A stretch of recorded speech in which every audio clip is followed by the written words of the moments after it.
അനസ് മാലിക് റളിയല്ലാഹു അൻഹു റമദാൻ ആകുമ്പോ ഹദീസ് പഠിപ്പിച്ചു കൊടുക്കുന്ന മഹാന ആര്? അനസ് മാലിക് റളിയല്ലാഹു അൻഹു. ഹദീസിന്റെ മജ്ലിസും അഹ്ലുൽ ഇൽമുമായി മുതഅല്ലിമീങ്ങൾക്ക് ഇൽമു പഠിപ്പിച്ചു കൊടുക്കുന്നത് പോലും ഉപേക്ഷിച്ച് ബഹുമാനപ്പെട്ടവർ യുഖ്ബിലു അലാ തിലാവത്തിൽ ഖുർആൻ ഓതാൻ വേണ്ടി മാറി നിൽക്കുമായിരുന്നു മഹാനായ അനസ് മാലിക് ബിൻ അനസ് റളിയല്ലാഹു തആല അൻഹു. ഇങ്ങനെ ഖുർആൻ ഹദീസ് പഠിപ്പിക്കുക എന്ന വലിയൊരു കർമ്മം പോലും അതുപോലും നിർത്തിവെച്ചിട്ട് ഖുർആൻ ഓതാൻ നിൽക്കുന്നു. അങ്ങനെയാണെങ്കിൽ നമ്മൾ ഹറാമുകളും അനാവശ്യങ്ങളും ഉപേക്ഷിക്കുന്നതിനെ പറ്റി എന്താ പറയാ? അള്ളാഹുവിന് പുണ്യമുള്ളതും ഇൽമു പഠിപ്പിച്ചു കൊടുക്കലാണ്. അതുപോലും റമദാനിൽ ഞാൻ എനിക്ക് വേണ്ടി അമല് ചെയ്യാൻ. അതുകൊണ്ട് എനിക്ക് തോന്നുന്നു, ഞാൻ ചെറിയൊരു അപേക്ഷ പറയാണ്, 27 രാവിലൊന്നും വേള വെക്കണ്ട ദയവ് ചെയ്തിട്ട്. 27 രാവിന്റെ മുമ്പ് വേള വെച്ചോളൂ, അല്ലെങ്കിൽ റമദാന്റെ ലൈലത്തുൽ ഖദറിന് സാധ്യതയുള്ള ദിവസങ്ങളിലൊന്നും വേള വെക്കണ്ട.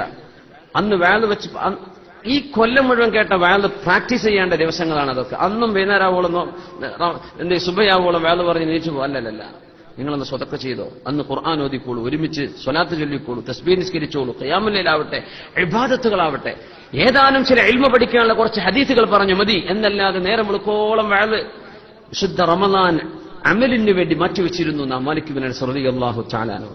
നമ്മൾ അന്നും വേള പറയിപ്പിക്കും. ഇതൊക്കെയാണ് അവസ്ഥകൾ. അപ്പൊ എന്ത് ചെയ്യുക? റമദാൻ ഇബാദത്തിന്റെ സമയമാണ്. വേളക്ക് അതിന് മുമ്പൊക്കെ മനസ്സിലാക്കി വെക്കുക. റമദാന്റെ മുമ്പ് റമദാന്റെ ഇടയിലൊക്കെ കാര്യങ്ങളൊക്കെ മനസ്സിലാക്കി വെക്കുക. അത് പ്രാക്ടീസ് ചെയ്യുക. ഇൻഷാ അല്ലാഹ്. അല്ലാഹു തൗഫീഖ് ചെയ്യട്ടെ. മഹാനായ സുഫിയാൻ സൗരി റളിയല്ലാഹു അൻഹു ഇദാ ദഖല റമളാൻ തറക ജമീഅൽ ഇബാദഹു വഅഖബല അലാ ഖിറാഅത്തിൽ ഖുർആൻ. മഹാനായ അല്ലാമ സുഫിയാൻ സൗരി തങ്ങൾ എല്ലാ ഇബാദത്തും വഅദും വറുദിയൊക്കെ മാറ്റി വെച്ചിട്ട് ഖുർആൻ ഓതാൻ വേണ്ടി മാറി നിൽക്കുമായിരുന്നു സുഫിയാൻ സൗരി റളിയല്ലാഹു തആല. ഇബ്രാഹിം നബി അയ്യൂബ് ബഹുമാനപ്പെട്ടവർ ഉദ്ധരിക്കുക, മുഹമ്മദ് ബിൻ അംറുൽ ഗസി റഹ്മത്തുള്ളാഹി അലൈഹി യഅകുലു ഫീ ശഹ്രി റമളാൻ അക്ലതൈൻ. രണ്ട് നേരത്തെ വളരെ ലഘുവായ ഭക്ഷണമല്ലാതെ മറ്റൊന്നും മഹാനായ മുഹമ്മദ് ബിൻ അംർ തങ്ങൾ കഴിക്കുമായിരുന്നില്ല. അപ്പോ ഇൻഷാ അല്ലാഹ് ഈ സമയം ഉപയോഗപ്പെടുത്തുക. ഇദാഅത്തുൽ വഖ്തി അശദ്ദു മിനൽ മൗത്ത്. സമയം നഷ്ടപ്പെടുത്തുന്നത് മരണത്തെക്കാളും ഗൗരവമാണ്. കാരണം മരിച്ചുപോയാൽ ഈ ദുന്യാവുമായി വേർപെടുന്നു എന്നേ ഉള്ളൂ. സമയം നഷ്ടപ്പെടുത്തിയാൽ നാം അള്ളാഹുവിൽ നിന്ന് മുറിയപ്പെടുകയാണ്. അതുണ്ടാവരുത്. അതുകൊണ്ട് അള്ളാഹുവിനോട് ചോദിച്ചു വാങ്ങുക. അള്ളാഹുവിന്റെ നഫഹാത്തുകളും റഹമാത്തുകളും വാങ്ങി വിശുദ്ധ ലൈലത്തുൽ ഖദറുമായി സന്ധിച്ച് പരിശുദ്ധമായ ബദരീങ്ങളുടെ ആണ്ട് വരുന്ന ദിവസമുണ്ടതിൽ വിശുദ്ധ ഖുർആനിന്റെ അവതരണം നടന്ന റമളാൻ 24-നാണ് വിശുദ്ധ ഖുർആൻ അവതരിച്ചത്. നിങ്ങൾക്ക് ഓർമ്മ വേണം. റമളാൻ 24-ന് റമളാനിന്റെ ലൈലത്തുൽ ഖദറിലാണ് ഖുർആൻ 7 ആകാശങ്ങൾക്കപ്പുറത്ത് നിന്ന് 1-ാം ആകാശത്തെ ബൈത്തുൽ ഇസ്സയിലേക്ക് ഇറങ്ങിയത്.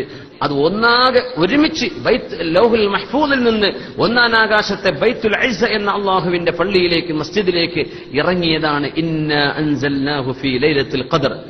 ഹിറാ ഗുഹയിലേക്ക് ഖുർആൻ ഇറങ്ങിയത് റമളാൻ 24-നാണെന്നാണ്. അപ്പോ അതുമാത്രമല്ല, തൗറാത്തും ഇഞ്ചീലും സബൂറും ഇബ്രാഹിം നബി അലൈഹിസ്സലാമിന്റെ സുഹഫും ഇറങ്ങിയത് പരിശുദ്ധ റമളാനിലാണെന്ന് അഷ്റഫുൽ ഖൽഖ് സ്വല്ലല്ലാഹു അലൈഹി വസല്ലം തങ്ങൾ പറഞ്ഞിട്ടുണ്ട്. അപ്പോ വിശുദ്ധ ഖുർആൻ ഓതേണ്ട സമയങ്ങളാണ്. അതിന് പ്രത്യേകമായ സമയം കണ്ടെത്തി അള്ളാഹു നമ്മെ അനുഗ്രഹിക്കുമാറാകട്ടെ. റമളാനിൽ ഉംറക്ക് പോകുന്ന ആളുകളുണ്ടാവും. ഫഹനീഅൻ ലക്കും മബ്റൂക്കീൻ.